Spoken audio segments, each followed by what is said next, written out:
আপনারা শুনছেন the dark horse's.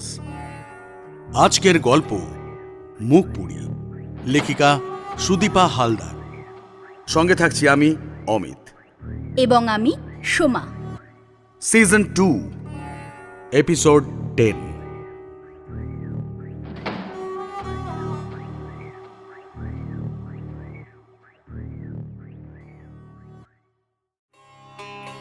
গতকাল রাত্রিটা মুখপুরীর জন্য যতটা ভালো হয়েছে ততটাই খারাপ হয়েছে। রক্তাক্ত বিছানার চাদর পাল্টানো থেকে শুরু করে নিজেকে রক্তাক্ত দেখা, নিজেকে ওই রাত্রেই পরিষ্কার পরিচ্ছন্ন করা, রাতটা যেন কাটতেই চাইছিল না। সবকিছু ঠিকঠাক করে তারপর ঘুমোতে যাওয়া। ঘুম কি আর হয়? ব্যথার যে আলাদা একটা আনন্দ আছে সেটা আজ জানতে পারল মুখপুরী। খুব ভালো লাগছে বিভাসকে। এই ভালোবাসা পাওয়ার জন্যই হয়তো এতগুলো বছর ধৈর্য ধরেছিল। মনটা এত ভালো লাগছে যে ঘুম আসতে চাইছে না। বিভাস তো নাক ডাকিয়ে ঘুমোচ্ছে। বিভাসকে জড়িয়ে ধরে একটা গভীর চুমু দিয়ে মুখপুরী চোখ বুঝল। অবশেষে মুখপুরী যেন নিজের সংসার, নিজের জায়গা, নিজের ভালোবাসার লোক পেল।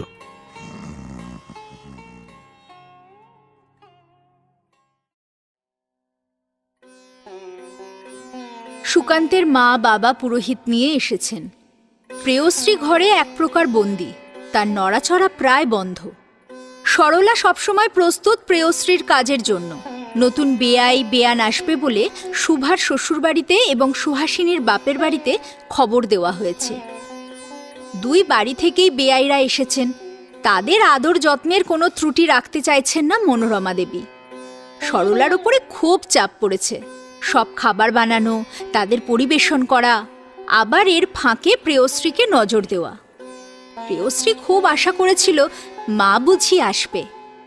যাই হোক, বাবা এসে কথা বলে গেছেন এবং দেখেও গেলেন মেয়ের আদর যত্নের কোনো ত্রুটি রাখেননি মনোরমা দেবী। সুকান্তের মা বাবা এসেছেন। এতে জয়ার যত না আনন্দ হচ্ছে, বুক ঢিপ ঢিপ করছে তার চেয়ে বেশি। বিয়েতে যেন গন্ডগোল না হয়। বিশ্বম্ভরবাবু সবার সামনেই বললেন, আমার বড় মেয়েকে যেভাবে আমি সাজিয়ে গুছিয়ে বিদায় করেছি, ছোট মেয়েকেও সেভাবেই করব। আমার ছোট মেয়ে বড় আদরের, ওর যাতে কোনো কষ্ট না হয় সেই সব কিছুই দেব। সুকান্তের বাবা বললেন, সে আপনি যা ভালো বুঝবেন করবেন। আমাদের দিলেও আপত্তি করব না, আবার না দিলেও নিন্দে করব না। দেখুন, বিয়েটা এমন সময় হচ্ছে যে আমার বড় মেয়ে এবং ছোট বৌমা দুজনের কেউই থাকতে পারবে না। দুজনেই পোয়াতি। এই জন্যই আমাদের খুবই দুঃখ হচ্ছে। তবে আমাদের ইচ্ছে আছে বাচ্চা কাচ্চা হয়ে যাওয়ার পর একটা বড় করে ভুরিভোজ করার। দেখা যাক কবে হয়। সবাই যেন সেই ভুরিভোজে যোগদান করতে পারে, সেই বুঝে সময় ঠিক করা হবে। তাহলে তো বেশ ভালোই হয়। পুরোহিত মশাই দিনক্ষণ বলে গেলেন। খুব ভালো সময় বললেন। তবে বেশি দিন বাকি নেই। 1.5 মাস পরে বিয়ের তারিখ পড়েছে। বেশ ভালো মতন খাওয়া দাওয়া সেরে যে যার বাড়িতে ফিরে গেলেন। পরের দিনই আগে দর্জি ডাকা হলো। জয়ার মাপ নিয়ে গেলেন ব্লাউজের জন্য। ধনুরি ডাকা হলো বালিশ লেপ বানানোর জন্য। একটা মোটা লেপ, শিমুল তুলার বালিশ, কোলবালিশ তো বানাতেই হবে। মিষ্টির জন্য নাম করা হালুইকার এসে বায়না নিলেন। স্বর্ণকার এলেন নতুন গয়না বানানোর জন্য। কাঁসারি এলেন বাসনের তালিকা নেওয়ার জন্য। ছুতোর মিস্ত্রি ডাকা হয়েছে পালঙ্কের বা অন্যান্য আসবাবপত্রের কি নকশা হবে সেটা বানানোর জন্য। বাড়িতে যেন একটা হইচই শুরু হয়ে গেল। বিয়ে বলে কথা, লাখ কথা না হলে হয়, কিন্তু বিয়েটা আদৌ হবে তো?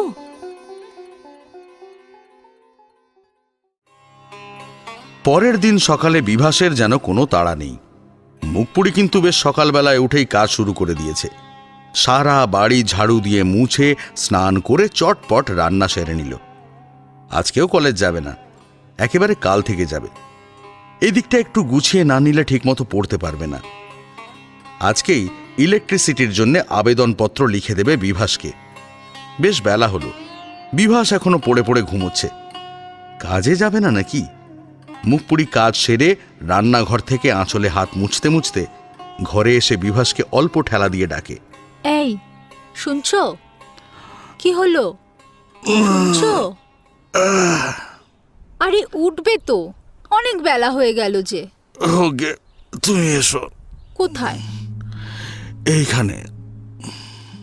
বলেই মুখপুরীকে কাছে টেনে পালঙ্কে ফেলে চুমু দিয়ে ভরিয়ে দেয়। গতকাল বেশ ব্যথা লেগেছে মুখপুরীর। স্নান করতে গিয়ে টের পেয়েছে কি হয়েছে। সেই কথা মনে পড়তেই বিভাসের হাত থেকে ছাড়া পাওয়ার জন্য আর একটু কসরত করতেই বিভাস একেবারে ছোট্ট চড়াই পাখিকে ধরার মতো করে মুখপুরীর ওপরে উঠে যায়। ব্যাস, মুখপুরীর আর কিছু করার থাকে না আত্মসমর্পণ করা ছাড়া। বিভাস রাতের থেকেও বেশি সময় ধরে মুখপুরীর সাথে মিলনে ব্যস্ত রইল। বিভাস মিলনে ব্যস্ত থেকেও কথা ঠিকই বলছে। আলো, বলো। বলছি, তোমার ভালো লাগছে তো? কতটা ভালো লাগছে?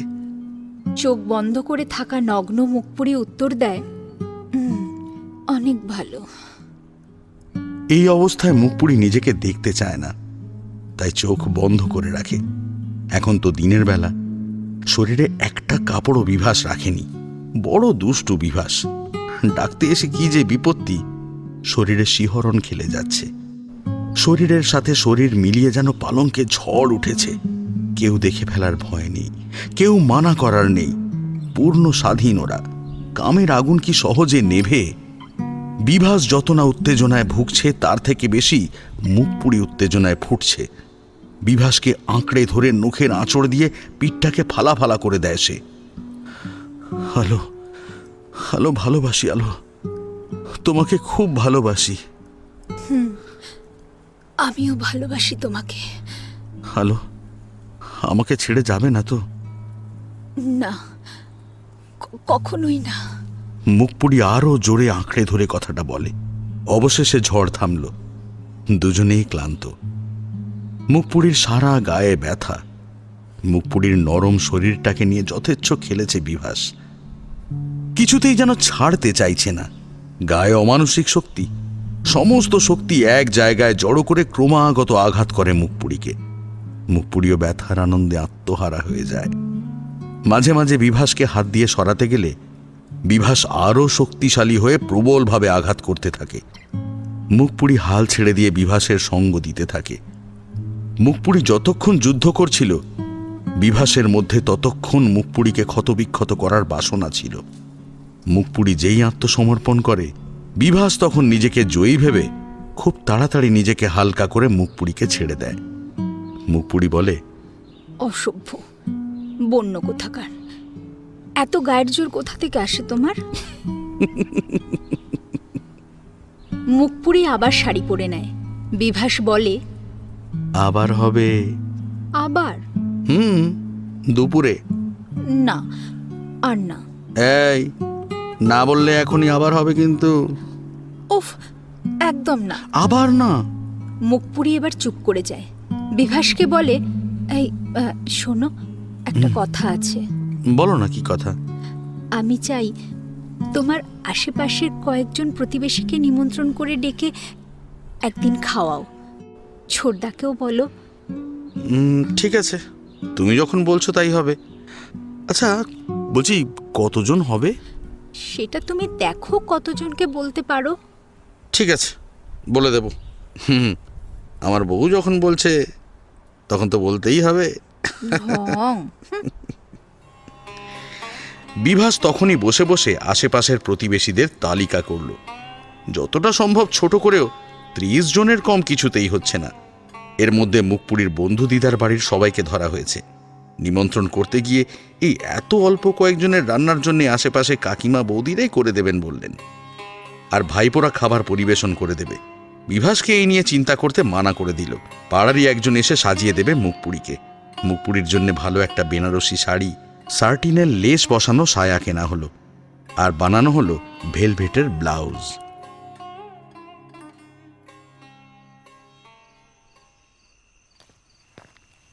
মুখপুরি একদিন সন্ধ্যায় মিষ্টি নিয়ে ঘোমটা দিয়ে বিভাসকে সাথে নিয়ে বন্ধু দিদার বাড়ি গেল নিমন্ত্রণ করতে। দূর থেকে দেখে বন্ধু দিদার বাড়িতে অনেক লোকজনের ভিড়। এত ভিড় কেন? মুখপুরির পা আটকে গেল, কেমন যেন আতঙ্কে ঘামতে শুরু করলো। তবে কি বন্ধু দিদার কিছু হলো? ঠিক এমনই তো ভিড় কুন্তী মায়ের সময় দেখেছিল মুখপুরি। হে ভগবান, এই একটা মানুষের হাত এখনো মুখপুরির মাথার উপর আছে। ভগবান কি সেটাও ছিনিয়ে নিল? বিভাস বারবার বলা সত্ত্বেও মুখপুরি কিছুতেই আর এগোতে পারল না। কোনো অঘটনের আশঙ্কায় মুখপুরির হৃৎপিণ্ড যেন দৌড়তে লাগলো। মুখপুরি পিছন ঘুরে বাড়ির দিকে তাড়াতাড়ি হেঁটে রওনা দিল। যদি কোনো খারাপ কথা শোনে এই আশঙ্কায় আর এগোলো না। মুখপুরি আর সহ্য করতে পারবে না কোনো খারাপ খবর। ওর কাছের লোকের খারাপ খবর শুনতে আর রাজি না। বিভাস বারবার বলছিল অন্তত একবার খোঁজ নিয়ে জানা যাক আদৌ কিছু হয়েছে কিনা। মুখপুরি কিছুতেই বিভাসকে এগোতে দিল না। আসলে কুন্তী মায়ের মৃত্যুটা মুখপুরির পক্ষে খুব যন্ত্রণাদায়ক ছিল। আর কিছু খারাপ খবর নাই বা শুনল, মুখপুরির প্রচণ্ড মন খারাপ হয়ে যায়। সারা রাস্তায় একটাও কথা বলে না।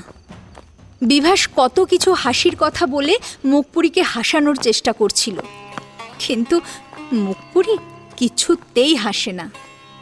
মিষ্টির দোকানের সামনে দাঁড় করিয়ে মুখপুরির পছন্দ মতো মিষ্টি খাইয়ে তারপর মুখপুরির মুখে হাসি দেখা যায়। যে খবর শোনাই হয়নি সেই নিয়ে মন খারাপ করার কোনো মানে হয় না। এটা ভালো করে বিভাস বোঝানোর পর মুখপুরি বুঝল। বিভাস কি আর সাধে মুখপুরিকে এত ভোলানোর চেষ্টা করছে? রাতে যে বিছানায় মুখপুরিকে পেতে হবে, মুখপুরিকে পাওয়ার পর থেকে শরীরটা শুধু মুখপুরিকে চায়। একটু পরে পরেই মুখপুরিকে পাওয়ার জন্য শরীরটা ছটফট করে। এসব কিন্তু আগে কখনো ছিল না, বিয়ের পর থেকেই হয়েছে। আগামীকাল পাড়াপড়শিদের খাওয়ানোর কথা, টাকার ব্যবস্থা করতে হবে, আগামীকাল বেরোতেই হবে।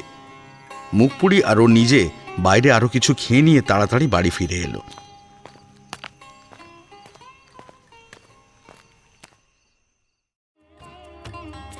পরের দিন দুপুর থাকতেই পাড়ার কাকিমা বৌদিরা চলে এলেন মুখপুরিকে সাজাতে।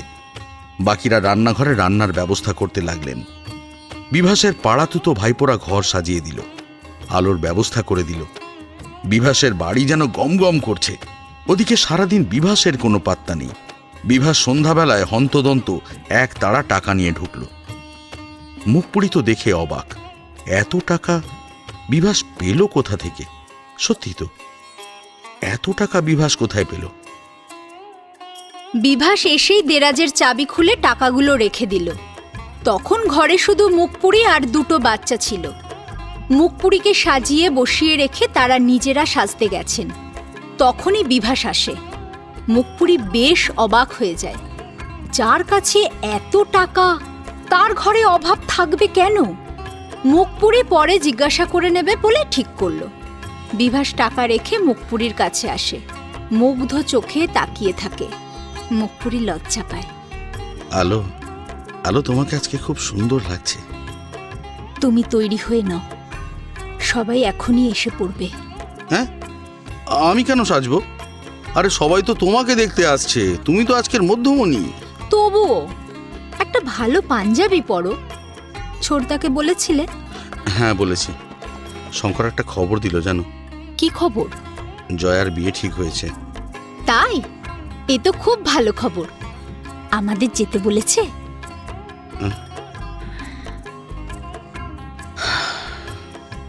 না, এখনো তো বলেনি, হয়তো পরে বলবে। ছোটদা আজ আসবে বলেছে? চেষ্টা করবে বলেছে, দেখা যাক আসে কিনা। ছোটদা আসলে বেশ ভালো হয়, কি বলো? হুম। আচ্ছা ঠিক আছে, তুমি তৈরি হয়ে নাও। বলতে বলতে পাড়ার কয়েকজন ঢুকে হই হই করে উঠল। বিভাস এখনো কেন তৈরি হয়নি। বিভাসকে তাড়া দিল। বিভাস ওখান থেকে চলে গিয়ে বাঁচল। ওই অল্প কয়েকজনের খাওয়া দাওয়া সারতে বেশি সময় লাগলো না। এর মধ্যেই আবার হারমোনিয়াম নিয়ে গান বাজনা হলো। ঘরের পরিবেশটাই যেন পাল্টে গেল। বেশ হইচই হলো। প্রত্যেকেই তৃপ্তি করে খেলো। আয়োজন খুবই সামান্য, কিন্তু মন ভরে গেল সবার মুখপুরীর কথায়, ব্যবহারে। সবাই এক বাক্যে স্বীকার করে নিল বিভাস কপাল করে এমন বউ পেয়েছে। দোষের মধ্যে গায়ের রংটাই যা ময়লা, কিন্তু এমন চুল সারা পাড়ার কোনো মেয়ে বা মহিলার মাথায় নেই। এই চুল বাঁধতেই তো ঘণ্টাখানেক লেগেছে। এত চুলের গোছ সামলানো যাচ্ছিল না। সবাই যখন যাবে যাবে করছে, ঠিক সেই সময় শঙ্কর এসে ঢোকে। শঙ্করকে দেখেই বিভাস, আরে আয় শঙ্কর, তোর জন্যই অপেক্ষা করছিলাম। হ্যাঁ চল। শঙ্কর গিয়ে মুখপুরীর হাতে একটা বাক্স দেয়। মুখপুরী কিছু বলার আগেই বিভাস সবার কাছে শঙ্করের পরিচয় করায়। আমার ছোটবেলার বন্ধু। বাড়ির সবাই ভালো আছে তো দাদা? হ্যাঁ, সবাই ভালো আছে। মুখপুরী বিভাসের দিকে তাকিয়ে বলে, শুনছো, খাওয়ার ব্যবস্থা করো, দেখো দাদার যেন কোনো অযত্ন না হয়। হ্যাঁ হ্যাঁ হ্যাঁ হ্যাঁ, চল শঙ্কর চল। বিভাস শঙ্করকে নিয়ে চলে যায়। শঙ্করের খুব একটা খাওয়ার ইচ্ছে ছিল না। বিভাস জোর করে বসিয়ে খাইয়ে তবেই ছাড়ল। শঙ্কর মুখপুরীর কাছে বিদায় নিয়ে বিভাসকে শুধু এইটুকু বলল, দেখিস কোনো অভিযোগ না করতে পারে, ভালো রাখিস। আরে হ্যাঁ, আমি আমার মতো করেই চেষ্টা করব। আসি রে, আমি এসেছি বাড়িতে কেউ জানে না। সে বুঝতে পেরেছি, তবে তোর ভয় নেই, আমি বলবো না কাউকে। আচ্ছা চললাম। শঙ্কর চলে গেল। মুখপুরী বাক্স খুলে দেখে মায়ের একটা গয়না দিয়ে গেছে ছোটদা। ছোট বৌদির অনেক গয়নার মধ্যে থেকেই এটা হয়তো ছোটদা সরিয়েছে। মায়ের যা গয়নার সম্ভার আছে, মুখপুরীর কি একটুও ভাগ নেই তাতে? মুখপুরীর কথা যেন ওদের মনেই পড়ে না কোনো অবস্থায়। মুখপুরীর দুই চোখ জ্বালা করে ওঠে, জল ধরে রাখতে পারল না। দুই চোখ ছাপিয়ে জল চলে এলো। ভাগ্যিস এতক্ষণে সবাই বাড়ি চলে গেছে। বিভাস দরজা বন্ধ করতে গেছে। পাড়ার বৌদিরা বিভাসের সাথে খুব ইয়ার্কি ঠাট্টা করে তবেই বিদায় হয়। এখন ঘরে শুধু দুজন। মুখপুরীকে কাঁদতে দেখে বিভাস উতলা হয়ে ওঠে। তাড়াতাড়ি এসে জিজ্ঞাসা করে, কি হলো গো, কাঁদছো কেন? হ্যাঁ, শঙ্করকে দেখে মন খারাপ হয়ে গেছে? হ্যাঁ। এই বলছি, শোনো না, তুমি কিছু মনে করনি তো? শঙ্করকে আমি আমার পরিচয়ে পরিচিত করলাম বলে। ছোটদা বলেও ডাকতে পারলাম না।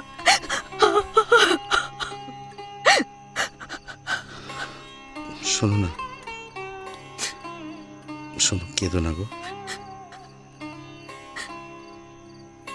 বিভাস মুখপুরীর পিঠে আলতো আদর করে বলে, আসলে শঙ্কর এত রাতে এসেছে দেখেই আমি বুঝতে পারি যেও হয়তো পরিচয় দিতে চায় না, তাই আমি আমার বন্ধু বলেই পরিচিত করলাম। ভালো করেছো।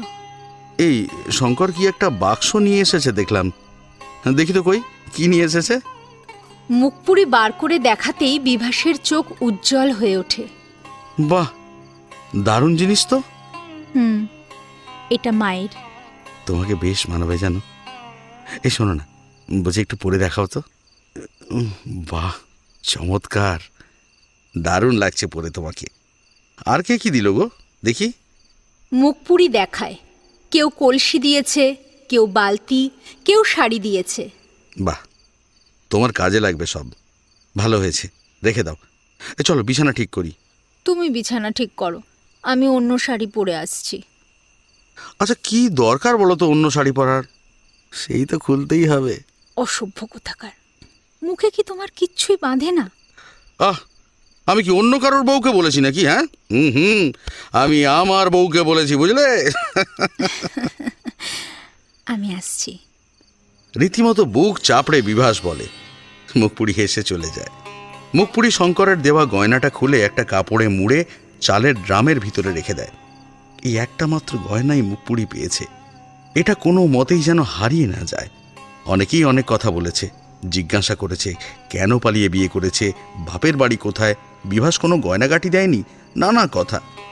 যে কথাটার উত্তর দেওয়ার প্রয়োজন মনে করেছে সেই কথার উত্তর দিয়েছে মুখপুরী, বাকি কথার উত্তর এড়িয়ে গেছে। আজ সবার সাথে পরিচয় হয়ে বেশ ভালো লাগলো মুখপুরীর। নিজেকে সত্যি এবার বিভাসের স্বীকৃত গৃহিণী মনে হচ্ছে। এই অনুষ্ঠানটা করার খুব দরকার ছিল।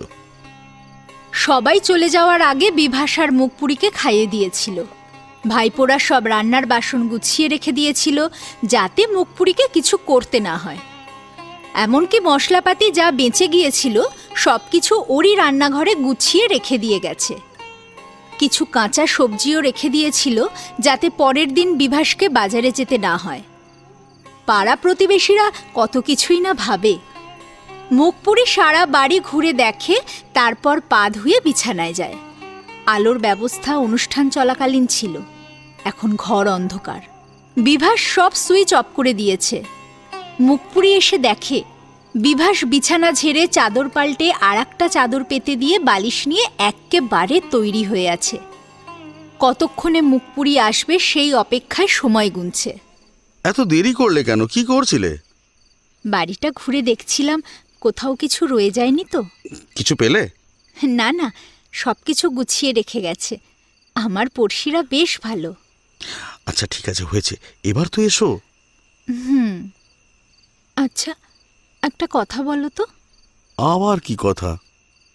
তুমি অতগুলো টাকা কোথা থেকে পেলে? হ্যাঁ, বিভাস থমকে যায়। বিভাস কি সত্যি কথাটা বলবে?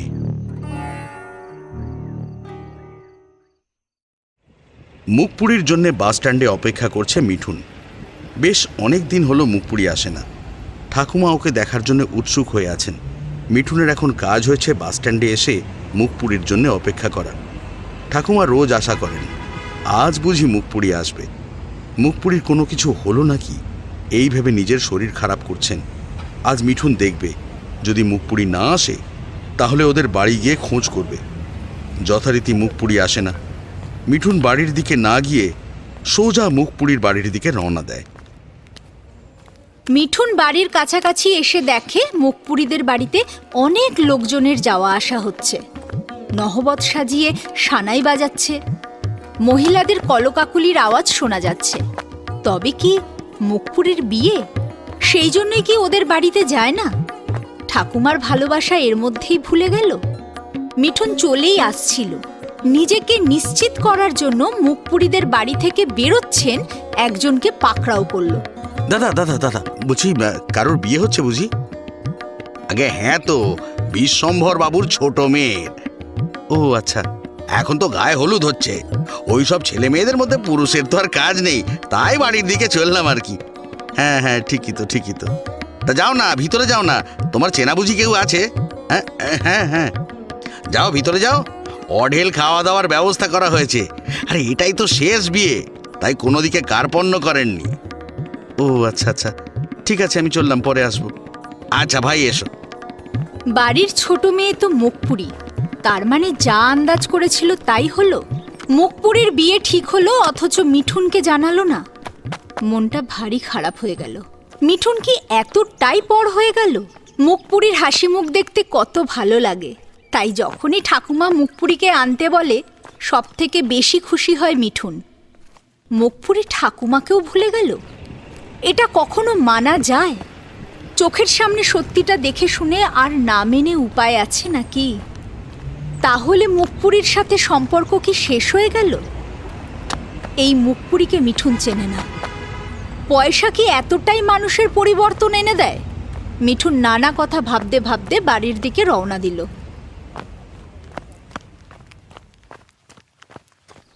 কিরে মিঠুন, তুই আলোকে আনতে কোথায় চলে গিয়েছিলিস?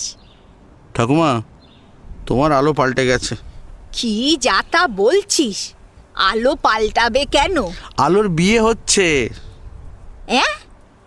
বিয়ে? আলোর? আর আমি জানতে পারবো না? আচ্ছা, এটা হতে পারে। না না না, তোর কোথাও ভুল হচ্ছে। না গো ঠাকুমা, আমি নিজের চোখে দেখে এলাম, শুনেও এলাম। এবার তো সবিতার বিশ্বাস না করে কোনো উপায় নেই। মনের মধ্যে তবু একটা খটকা থেকেই গেল।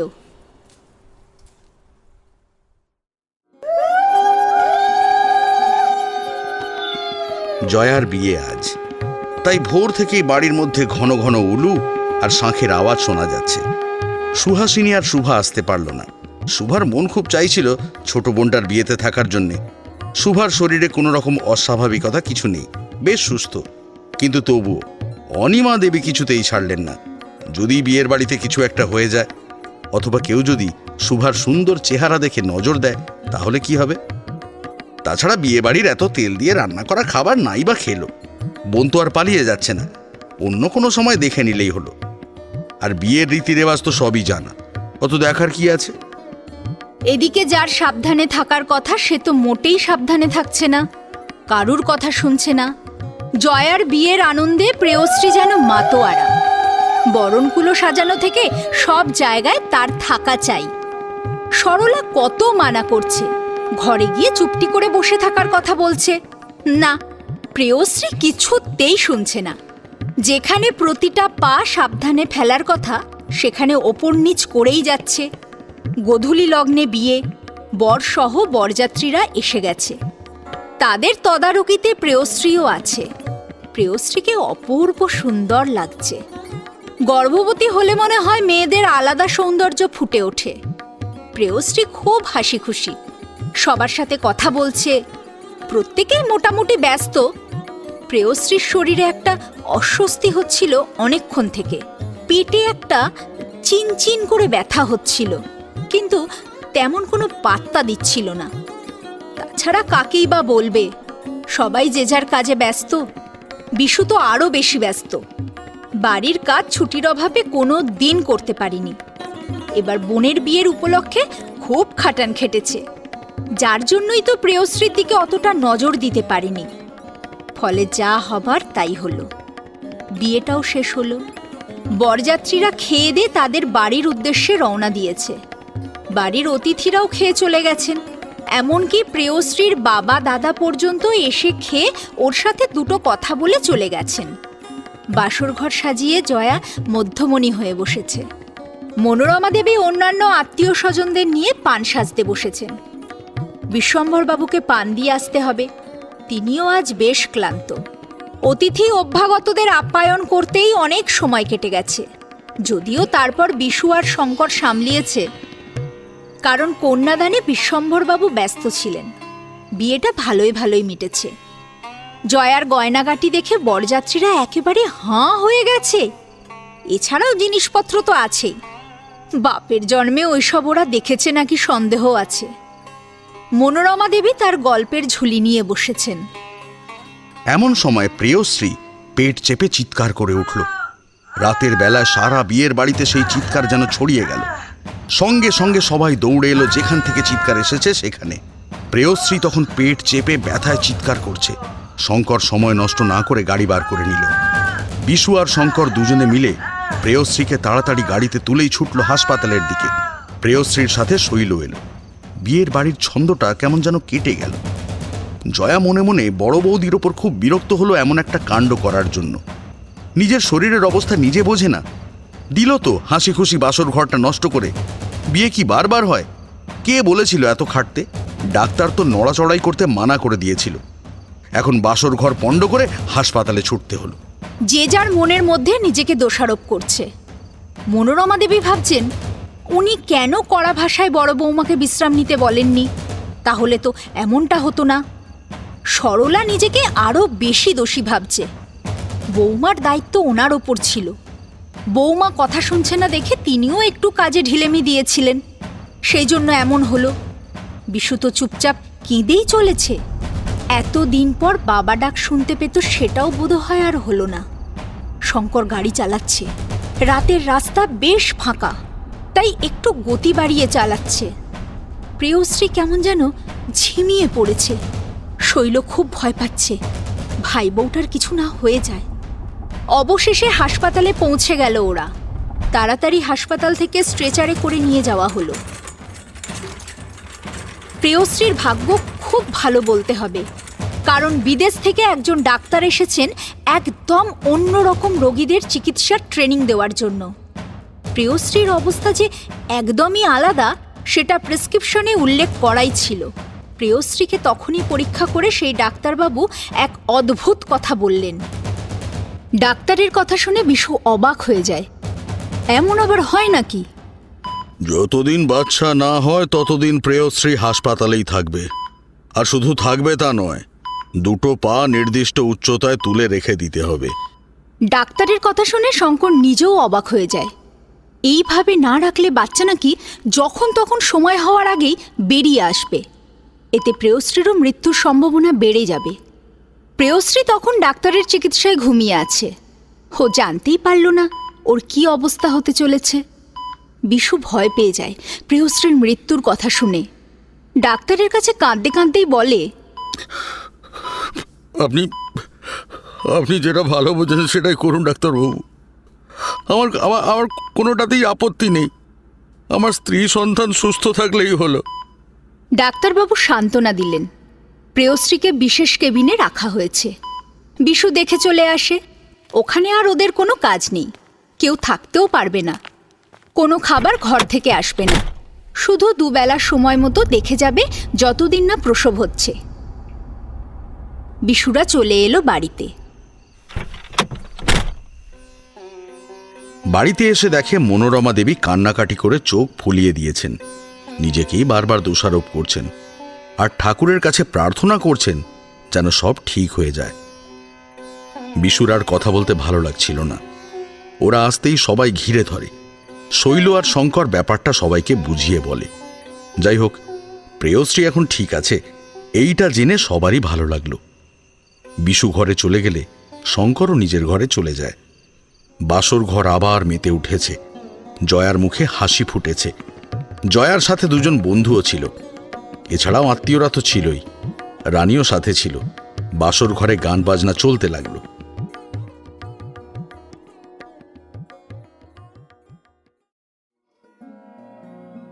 মিঠুন রাতে কিছু খেলো না। ওর খিদে নেই। মনটা খুব অশান্ত, কোনো কিছুই ভালো লাগছে না। কি যে একটা কষ্ট হচ্ছে বুকের ভিতর, বলে বোঝানো যাবে না। মুখ পুড়ে ওর থেকে 2 কি 1 বছরের বড় হবে। কোনোদিন দিদি বলে ডাকেইনি, দিদি বলে মনেই হয়নি। ঠাকুমা কতবার বলেছেন দিদি ডাকতে, তবুও ডাকেনি। তুই দিয়ে কথা বললেও কখনো ডাকেনি। কি বলে যে ডাকতো এখন যেন মনেও পড়ছে না। সব সময় সামনাসামনি কথা হতো, তাই ডাকাডাকির প্রয়োজন সেরকমভাবে পড়েও নি। যদি বা কখনো দরকার পড়তো তখন বোনকে দিয়ে ডাকাতো। যতদিন বোন ছিল ততদিন বোন সামলেছে। বোনের বিয়েটা এত তাড়াতাড়ি কেন যে দিয়ে দিল ঠাকুমা। বোনের কত পড়ার ইচ্ছে ছিল মুখপুরীকে দেখে। মিঠুন পড়াশোনায় ভালো হয়েছে শুধুমাত্র মুখপুরীর দেখে, নইলে মিঠুন পড়াশোনা ছাড়া সব কিছুই করত। মুখপুরীর সাথে যাতে ঠিকমতো কথা বলতে পারে, ঠিকমতো বন্ধুত্বটা গড়ে তুলতে পারে, সেই জন্য পড়াশোনা করা শুরু করে। যখন থেকে স্কুলে 1 থেকে 3-এর মধ্যে থাকা শুরু করলো, তখন থেকেই মুখপুরীর সাথে কথা বলতে একটুও লজ্জা পেত না। মিঠুনের খুব ইচ্ছে ডাক্তার হওয়ার। দেখা যাক কতদূর কি হয়।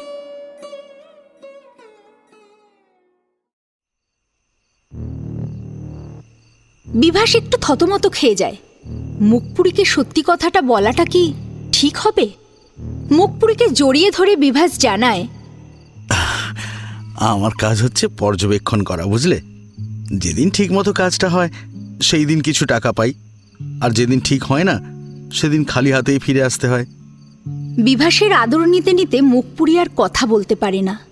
ঠোঁট দুটো যে বিভাসের দখলে, তাই আর কিছু জানার ইচ্ছে থাকলেও তা ভুলে গেল। বিছানায় ঝড় উঠল। কোথায় শাড়ি, কোথায় ব্লাউজ, কোনো কিছুর খোঁজ নেই।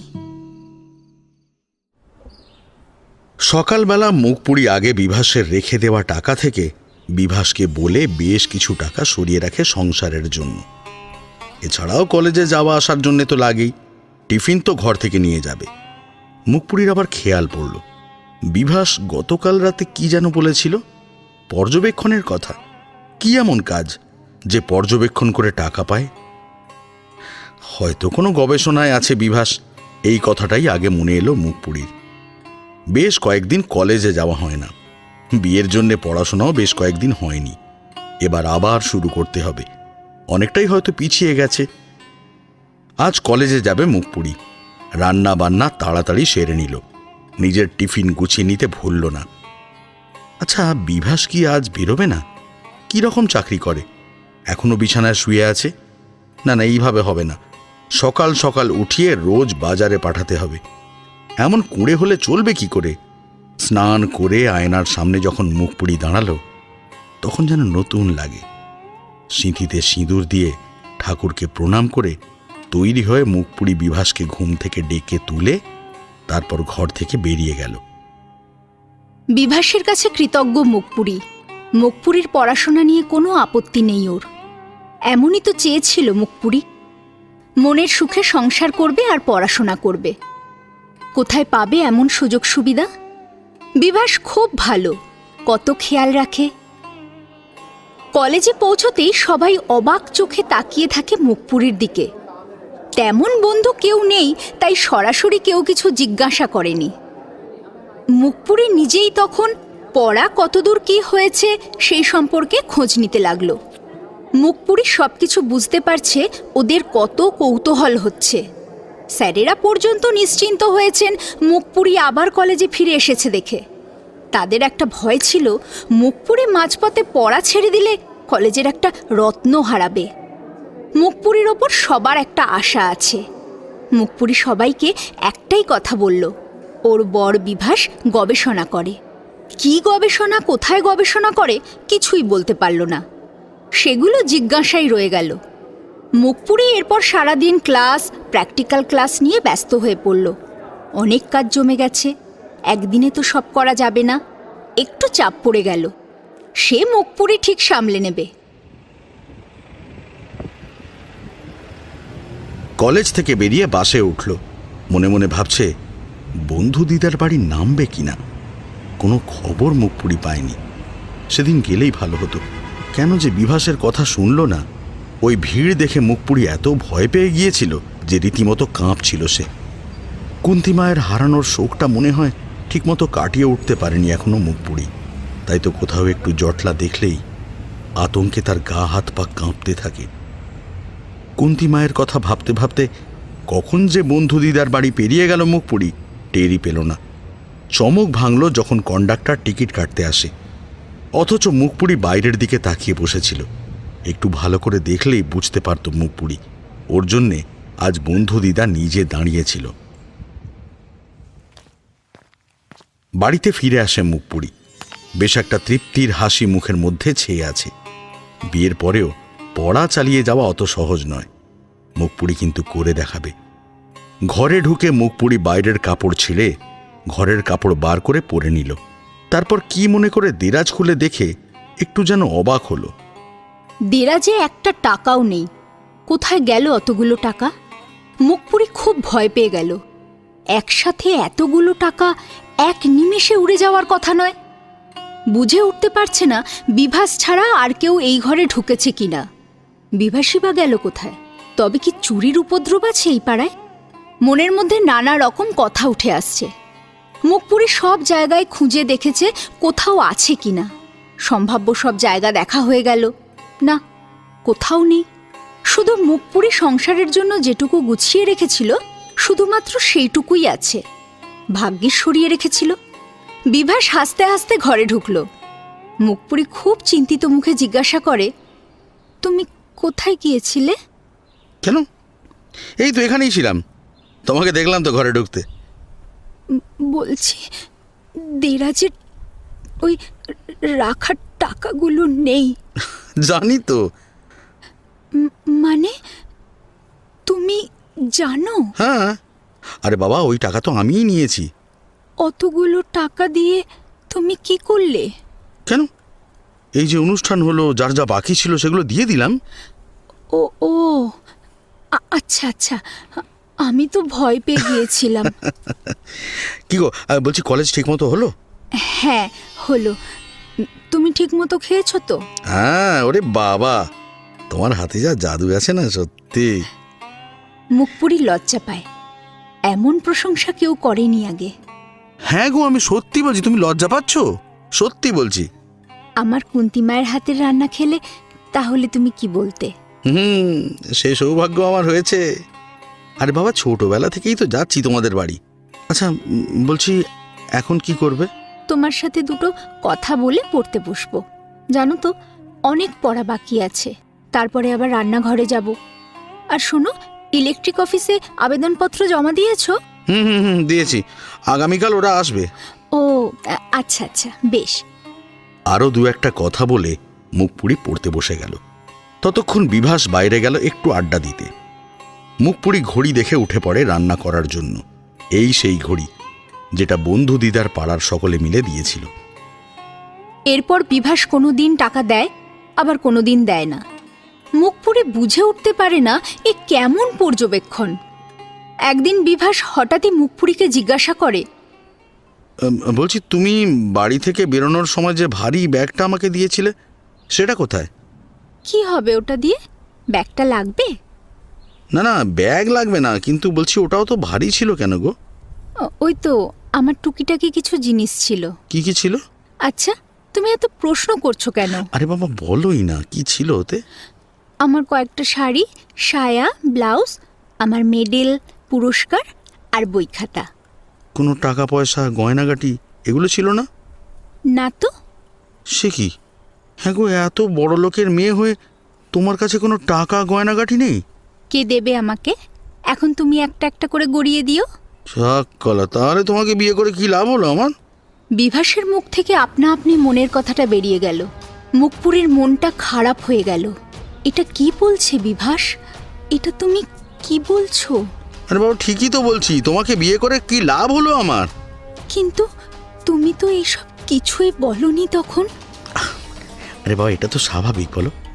বাড়ি থেকে পালিয়ে বিয়ে করলে বাবার কিছু টাকা পয়সা, মায়ের কিছু গয়না, এগুলো তো মেয়েরা নিয়ে আসে, আর নিয়ে এসেই নতুন করে সংসার পাতে। আর যে ছেলেটা মেয়েটাকে নিয়ে পালায়, সে তাহলে কি দায়িত্ব পালন করে? আরে বাবা, বিয়ে দিলে তো অনেক খরচ খরচা হতো নাকি? সেটা তো বেঁচে গেছে তোমার বাবার।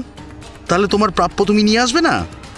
মুখপুরে ভেবে পাচ্ছে না বিভাস এইসব কি বলছে। এ কোন বিভাস? বিভাস যে এত লোভী আগে তো সে টের পায়নি। অবশ্য টের পাবেই বা কি করে? কথাই তো ঠিক করে কোনোদিনও বলেইনি। শুধুমাত্র বিয়ের পর পড়তে পারবে এই শর্তে বিয়ে করা, আর ওই বুড়ো লোকটার হাত থেকে বাঁচার জন্য। বিভাসের মনে তাহলে এই ছিল?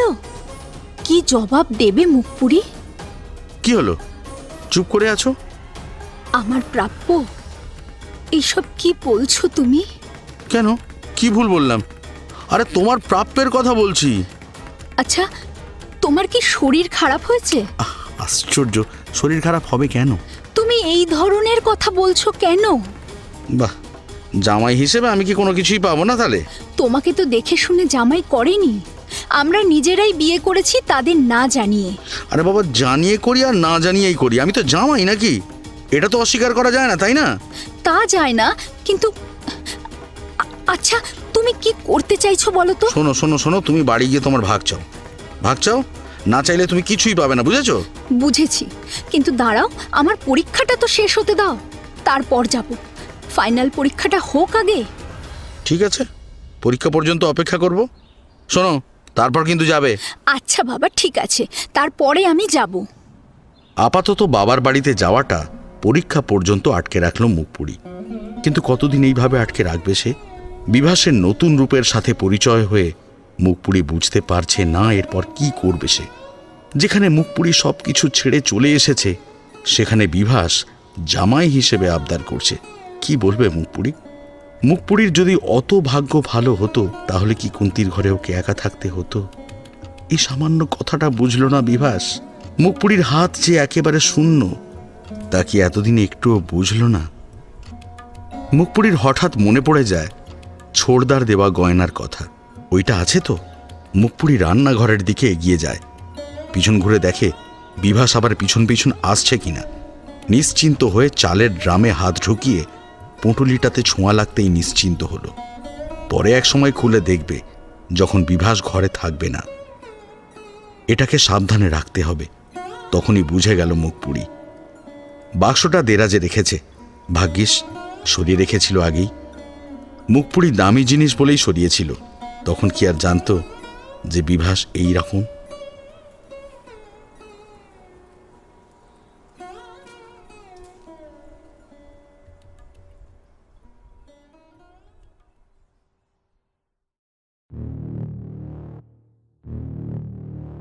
গল্পটির পরবর্তী অংশ শোনার জন্য বেল আইকনটি প্রেস করুন আর আমাদের চ্যানেলটা সাবস্ক্রাইব করুন।